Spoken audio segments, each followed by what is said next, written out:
I'm sorry, but this really gets me upset because this is embarrassing for me as an American. Like I have to see all these damn videos of the stupid things Americans say. You ain't gonna be talking about my mama, son. That ain't gonna happen. Like we can have an It's argument. a colloquial Nah, way. it ain't. I'm gonna give you a colloquial behind whooping. That's what I'm gonna do. So apparently, Spain isn't American enough for Americans. Well, that's at least according to this crazy article we found. Yeah, maybe this is the reason why Americans are leaving Spain. But anyway, I'm Maria. I'm from Spain. And I'm Brian, the American living in Spain. And this article that you brung up to me now seems Yeah. just like out of this world. Because Yeah, I know. So apparently there was this American citizen that loved vacationing in Spain. So one year she decided to talk to her husband and plan their move here. That sounds like something you would do to me. Listen, I didn't do that to you. I literally told you I'm from Spain. Just so you know, my days are counted in this country. We're moving to Spain. Well, that sounds exactly the same thing to me. So I really feel sorry for her, and I feel shame. In Spanish, we say vergüenza ajena. It's like it is not shame for me, but shame for her. Oh, so you got shame for the other person? Yes, Oh. vergüenza ajena. Vergüenza ajena. Ajena. Okay. So because like who moves and sells her house and like switch her life upside down to move to a country that she thought she knew, but then she says that she couldn't adapt. Mind you, in the article, she says, I wanted to live the European lifestyle. My husband and I were ready to move into this European lifestyle. But then the first thing that she complains about is that Spanish lifestyle was completely different from American lifestyle. Like, that's so contradictory. What? This sounds American, right? Like when we say we want a different lifestyle, we don't want a different lifestyle. We want our lifestyle, but somewhere else. Yeah, but that doesn't work like that. Well, it should. No, it should not.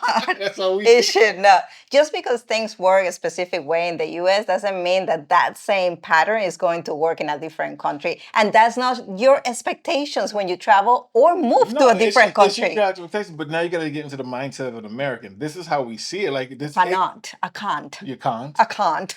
She has a Cuban background. She speaks fluent Spanish, so that should be. So you will think, right? Like she Yeah. speaks full Spanish. Like even though we have different accents and there are words that are not the same or whatever, she comes with that plus. Like how much would you love to like completely speak Spanish? If I had that, that's like a head start to the game right there. Like you just already move past Yeah. getting here and getting comfortable. And if you don't like something, you have the ability to talk and to figure it out and to understand and to, navigate. The reason why people fall in love with Europe is because Europe is completely different to the US, and then each European country has its charm and everything. Now, my thing is that she moved in 2022. We're not talking about she moved in the 80s or in the 90s or in the early 2000s, that even though in the 2000s there was internet, it wasn't as it is today, right? But there are YouTube channels about Spain. There's articles about Spain. There's all kind of research material. Maybe so far from this article, maybe she didn't go to Spain. Maybe she went to Mexico, and she just thinks she went to Spain. I wouldn't be surprised if that's the case. I mean, there's all these videos of Americans booking the wrong ticket to go places. I'm just saying. There is a lot of information out there that you can gather yourself, but there is also multiple people offering these kind of services. We offer these services. This is a perfect moment to plug our services. We can help you relocating, answer your questions, help you tailor your perfect travel here in Spain for this year or next year. So book us. I went to Santander. Yeah. So you and I have been in Santander, and I absolutely love the North. However, the North is not the typical image that the Americans that know about Spain, because a lot of people get confused with Latin America, believe me or not, because the North is not where you will find like the flamenco shows. We don't have the heat all year long. We don't have like crazy life outside because it is colder. Based on what I read, this was the first time that she went to Santander. You were one of those Americans that thought that the only thing about Spain was Barcelona, right? We covered this in a previous video and how I almost strangled you. Never let me live that down. Never. Okay. But so now that you know Asturias and you know Santander, because we've been there for like a month, and Galicia as well, like you have seen the north of Spain. When you thought about Spain and you thought about Barcelona, did you ever think that there will be something like these other Santander, regions. Sí. I thought it was just like a mirror image of all of those two cities throughout the entirety of Spain. So when you went to these areas, what do you think? I think Spain, you can sum up Spain in like a feeling. Every Mhm. area has a different feeling. It's all good vibes, but it's just like a different kind of energy when you go there. Where, Madrid has this, like, kind of a, when you go to the city, like a little hustle pace to it, but you Mhm. guys don't hustle like that. But you have a much more hyper kind of Yeah, energy yeah, yeah. here. There's a higher speed than. I can't speak for Barcelona because I haven't been to Barcelona, but from what I see from that area, it looks like it's. I don't want to say the romanticized area or the romantic area, but that's what the appearance looked like to Yeah. me. Now the north is just laid back, chilled, go at your own pace, and live life, love life, and all that. That's how I see the north. And I think it's because you Americans are very spoiled. Like, Us? yes. The word convenience is like on a different level for you guys. You can find places open to buy ice cream at 3 o'clock in the morning. Here in big cities, in the city center, yes, because there's tourism, there's always something happening, partying, and so on. But like, for example, here in the south of Madrid, where we live, you're not gonna find anything open at 3 o'clock in the morning unless they're bars or discotheques. But you know what I mean? Like Yeah. that convenience part is not as existent. Okay. True. Imagine in Santander. Her problem was not necessarily the convenience, but her problem started with the weather. She said, I just couldn't take 6 months or 5 months of bad weather. Sometimes Well, she was lucky if she only got 5. Like, look at this year. We're in Madrid and it has rained almost like 45 days this year. We're only in May. Like, yeah, it's the north, it's green, there are mountains. It is wet. It is going to rain. He says sometimes it just rains 5 days out of the week. It rains day and night. Yep. You also have a lot of humidity and wind. And when all those things add Yeah. up, it's a very cold, gloomy, and depressing winter. And all these elements make it easier for you to get sick. You're in Santander, you're by the Cantabric Sea. Yes, any city that is by the sea is going to be humid, period. Now, you're in the north, the weather that you get in that area is like Ireland vibes kind of thing. If you're moving to the north of the country, like to the north of the country, I don't know how much more research you could do without just basic common sense. You're going to the north of this country, so it's probably going to be colder than the south of that said country. It's like if I move to the US and I decide to move to Minnesota or Minneapolis or like Chicago. Like I don't have to do research. And then complain I got like weather like Miami or It's Texas. going to be cold. She was asked if she would move to the south. She considered moving to the south. She was worried about the prospect of squatters taking over if she purchased a second property in Spain and left one empty. The country has a big problem with squatters, and she says, adding that if you buy a property over there, you run the risk of it being occupied. Now, I have to agree with her on this one. As American right now. I have to. And now, right now, and only this. But yeah, the issues with, as you call them, okupas. It is a big problem. I'm not gonna lie, it is a huge problem that we have. As an American looking in from the outside, I don't think you're gonna say the truth. As an American, the first time that he heard about okupas, he said, "So white people don't get their guns and get them out." I did not say that. I did not say that. I did say, why don't they just get them out? I didn't say go get your gun. I mean, man, I think we don't have cowboy hat on guns. too and a big old mustache. Yeah, you just American stereotype me. Now, yeah, that's how I look at it. I'm like, nah, you ain't gonna be squatting in my house. And Yeah, it is. We're gonna handle some business. And listen, until the law doesn't change, nothing is going to happen. But then at the same time, as I was saying before, it is such a conflicted thing because the prices of rentals keep increasing to a point that is impossible to rent here in Spain. Like for Spaniards, like I know that a lot of Americans come with a lot of dollars, and then they think that Spain, they have this concept that Spain is cheap, which is not. But we will cover in another video. And they go and pay 2,000 euros for one bedroom apartment, and that for us is like a no-no. But then all the prices increases. What happens when you put an apartment for rent and you put that crazy price? You take 6, 7, 8 months to rent it, and what happens? Okupas get into your house. And then the law doesn't allow you to kick them out. Once they spend 48 hours in your property, there is no way that you can kick them It's out. a long process to get them Yeah. kicked out. I have my ways I'll go about fixing the problem. I'm gonna have to use my American ways because if you're in my place, if I come, you're gonna want to leave. Yeah, it is. It is a huge problem. So I can understand that point of Yeah, her. that point there is solid. She goes on to say that, ooh, the other thing that really bothered her was, sorry, I did the ooh, was the way of living and the way you guys do things out here. I wonder It's the what Spanish way. I wonder Welcome. what could it be? All of their businesses and restaurants are, for the most part, close at 3 or 4 o'clock in the afternoon. Banks closes at 2, and then you can't do anything. There's no services being provided. The different meal times were another source of frustration for her. You can't go eat because they close at 4 and they don't open again until 8, 9 o'clock at night. Which is our schedule. So why would we open it on any other times that is not our schedule? If she's been here this long, like even if you come here to visit, your eating schedules is like a running joke. So everyone knows, but it's not like it's unfamiliar. You know what happens? That you guys demand that things are served to you. And so more and more. You're really making us seem very entitled right now. This is my country. I get to do whatever I want in my country. These are the cultural No, I'm saying things. you making Americans sound like we're so entitled. You guys are, because you come to Spain and you want to eat lunch at 12 and have dinner at 6. And while I understand that that's your rhythm and your life, this is not that country.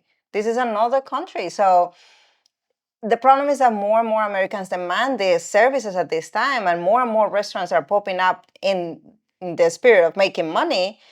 And they're opening and serving food at these times. But believe me, these places are not authentic places. So you're missing out on really trying and experiencing the real Spain. Like, then you're gonna go to a restaurant and then you're gonna complain, because I have seen these Americans too. I went to restaurants at 8 o'clock and it was nobody. I don't know what kind of restaurants this was, but it must be like really bad quality because there was nobody there. Of course there's nobody there. We don't eat at that time. While Christina didn't necessarily have strong opinions about Spanish food before moving, she grew to dislike it, finding it to be largely fried, greasy, and unhealthy. Maybe she used to go to McDonald's here.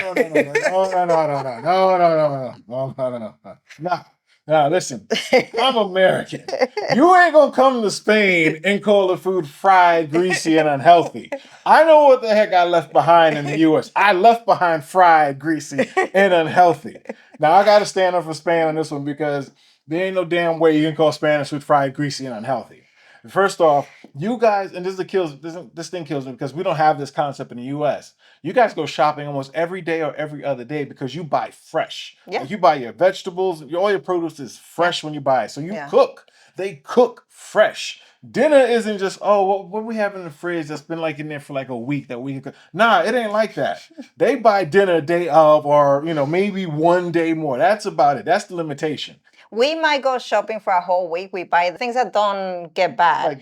Like the canned foods. Yeah, exactly. But like the produce, like vegetables and the meats, we don't necessarily freeze meats. But no, you buy meat when you're going to cook it. Because of the weather in the north, the cuisine is completely different than in the south of Spain, for example. So over there, you're gonna find a lot of stews that are cooked with vegetables. That are not fried necessarily. Yes, there is in Asturias there is a typical plate cachopo, which is the beef, the beef with the ham and the cheese, and that is fried. Yes, but like, come on, we eat a lot of beans in the north. We eat a lot of like stews.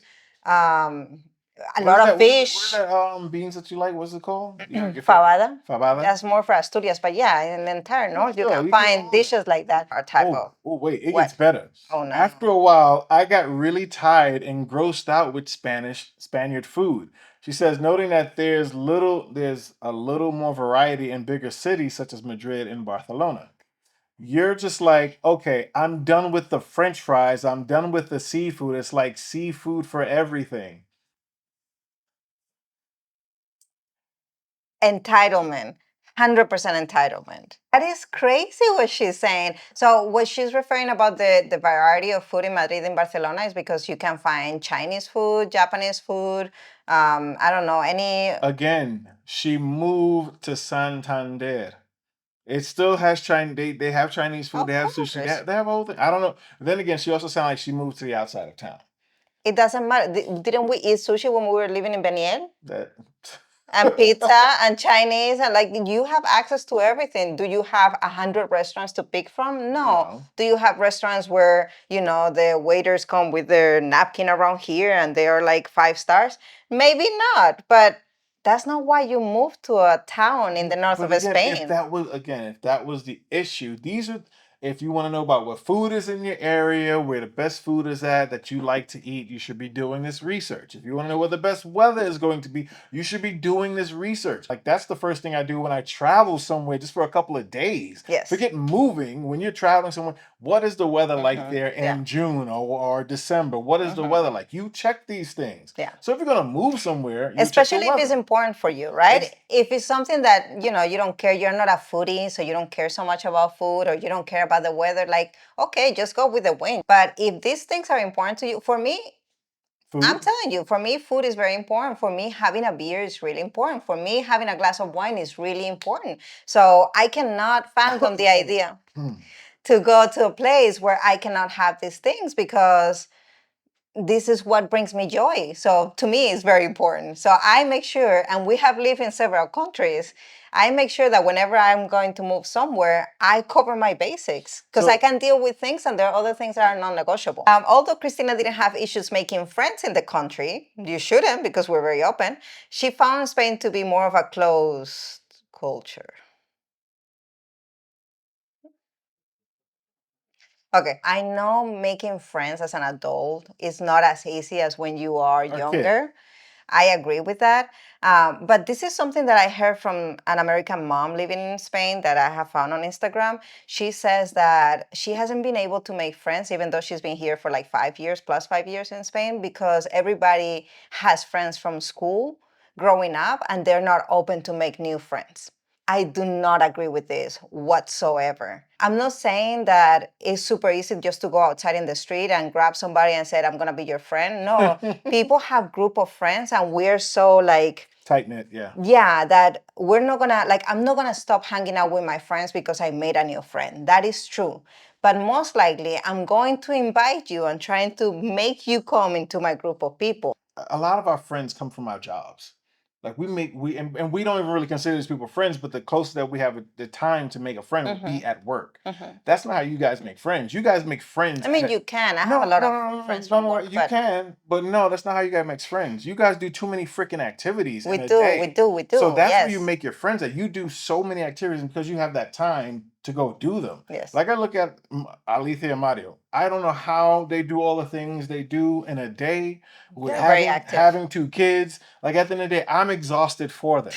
Like I can't imagine they go to swimming, they go to Pilates, Mario goes running, Alicia does her other stuff. Like I can't even begin to even process how they do it in a 24-hour day span. Yeah, and they have friends in all those groups. Exactly. And then, once a week you meet with all this group of friends. So that's why at the end you start like grabbing people into your groups because like I have no more time. But like I was saying, the US is not like that. So we don't make friends like that in groups because we don't have time to necessarily do all those activities. Okay, but But hear me out, hear me out. We look at it more as like a singular thing of hey, I meet someone at the bar. Hey, you're a good person, whatever. How you doing? you're a good person. You're a good person. Nice to meet you. You want to let's get a drink or whatever. That's a singular aspect of how we meet. Whereas Spain is more like Facebook groups. You guys are Facebook groups, so it's not like you're not Leaving Facebook groups. yeah, you're not meeting one person because if you meet this one person, you're going to meet 5 other people they're going to introduce you to. So you get into the group. So that's kind of how it is. Yeah. You might be walking around, you might run into a paddle group, a jogging group, a basketball group, a foodie group, whatever it is. But that's why how you our guys sense are. of community. So for somebody to say that we are a very close culture, Well, and I get it that people from the south are more like, and then in the north they're more reserved and everything. But that happens in every quick country, question: How no? people in the South again? They don't open up their houses to people very easily, she says. Well, I will not open the door of my house to her either because if you're gonna come, I'm trying to give you a friendship. I'm meeting you outside. Maybe I have coffee with you outside, and then you start complaining about my country. I'm not inviting you in. She says more. Okay, sorry.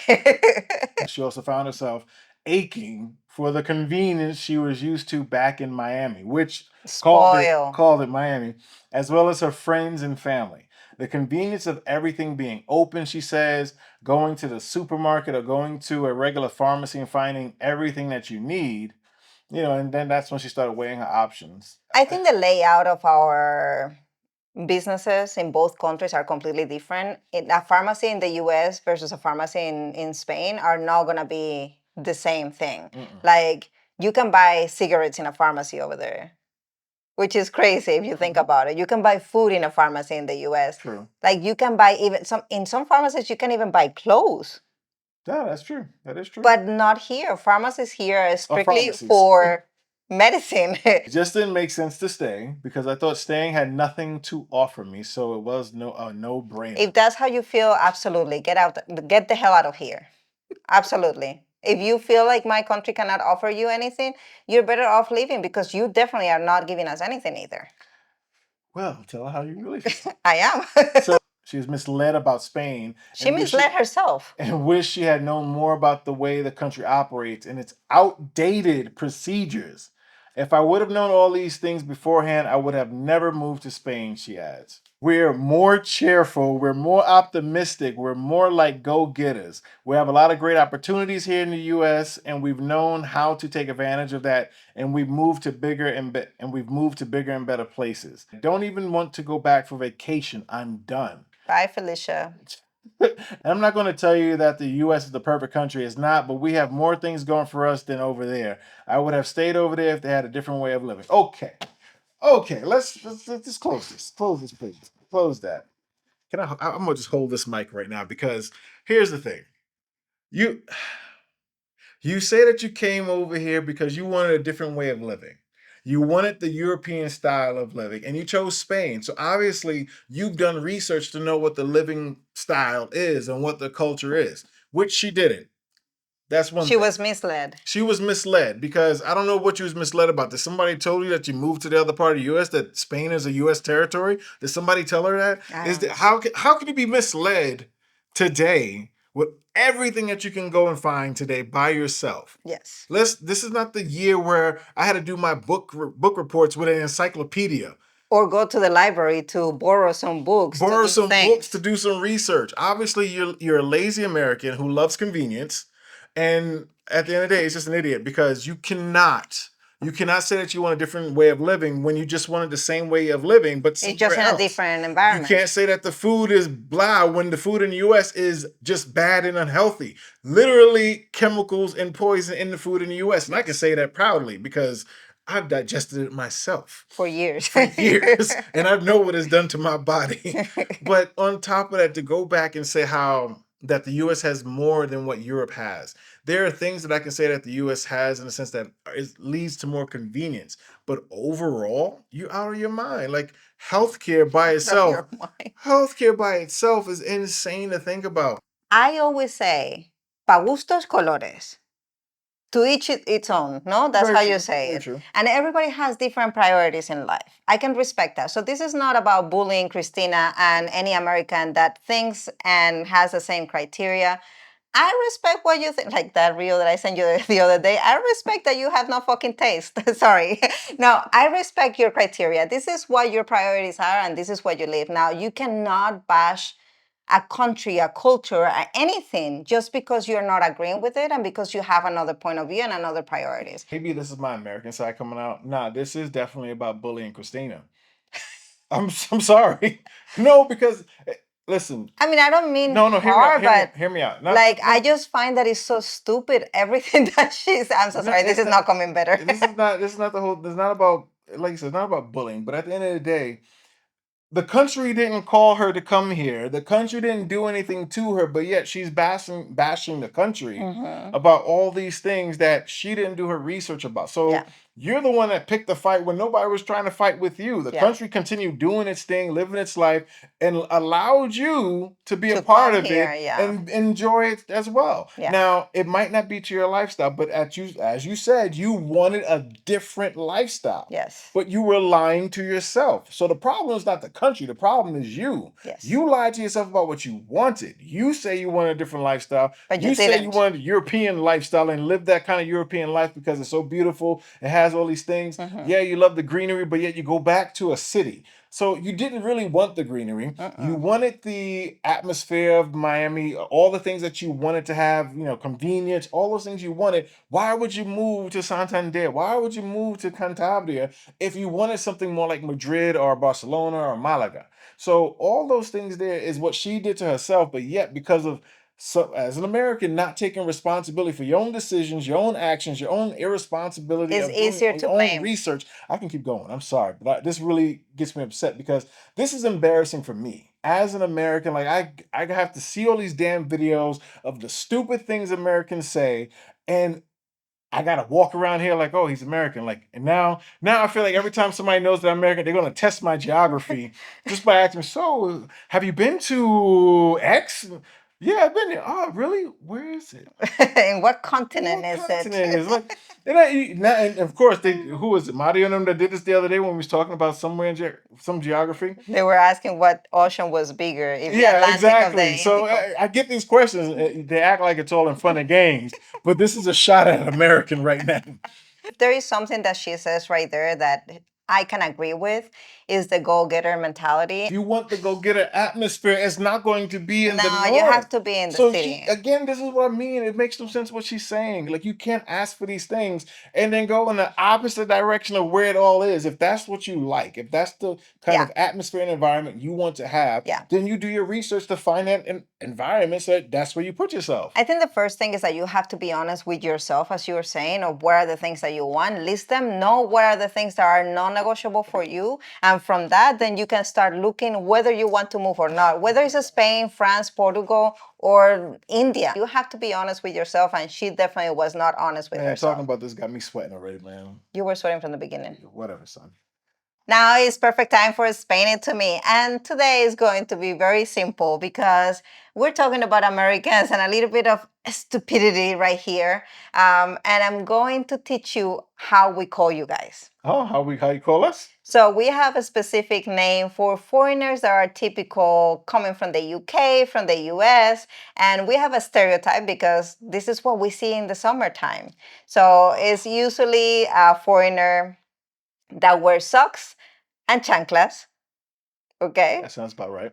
And then they suntan like upside down, and we call them shrimps because they turn red. You know, like when you cook a shrimp, they turn red. So just like that. And we call you guys giddies. Giddies. Giddies. So Guiris, Giddies. And that is a name given to especially Americans and UK citizens that come here and like you can tell that they're outsiders, that they're foreigners.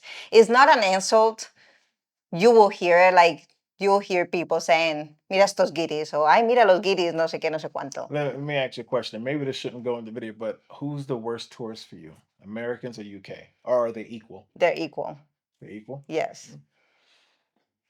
I don't know. I of course I would probably as an American I have to say the UK because that's just I think we get more British people, or we used to get more British tourists than Americans back in the day. So that stereotype is even more for British people. And it's usually white people. Yeah. I don't think we call black people giddies. No, you get hurt. It's more of a white thing. You get hurt if you call black people giddies. Well, you don't get red like a shrimp, so. No, I don't. But if you give me a name, No, I mean, if I already have a name that I'm going to hurt people over in the U.S., if I come here and you're going to call me something I don't understand, I'm going to just hurt you just out of the nature of it. You're something else. Try me. See, listen, I love you guys in Spain.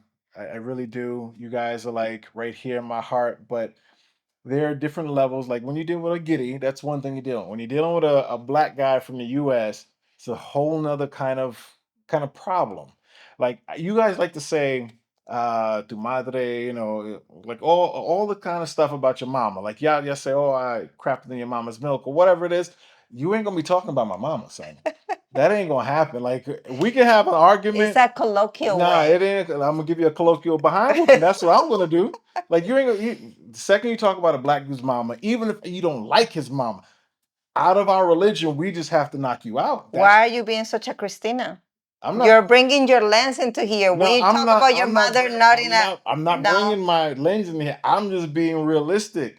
Like I respect that you guys don't get into like fights like that. I respect that you guys can talk. Y'all can yell at each other. Y'all can curse each other out, and then y'all go your separate ways.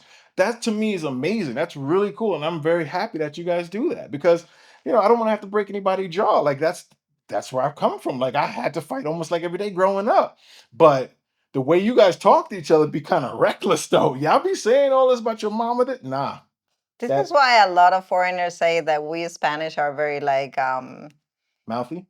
is that how you call it? I mean, Yeah, like we are easy with insults and like we you guys use a lot of bad you words. do. You guys use a lot of words. You're very colorful with them as well. We are very That's colorful. why I think that's part of the richness of the culture. yeah, it is richness. It's cool with other Spaniards that understand that.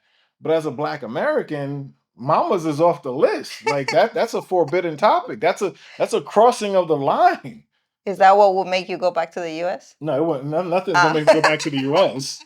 Just to make But sure. at the end of the day, like we can talk. You can be cursing at me, but the second you say, "Mom," that's the line right there where I gotta check you. But That's I it. say very often, me cago en tu madre. See, but it's not my mama you call going in. So whose? Some random person. It might be Nala's mama, which Hey, is that's you. me.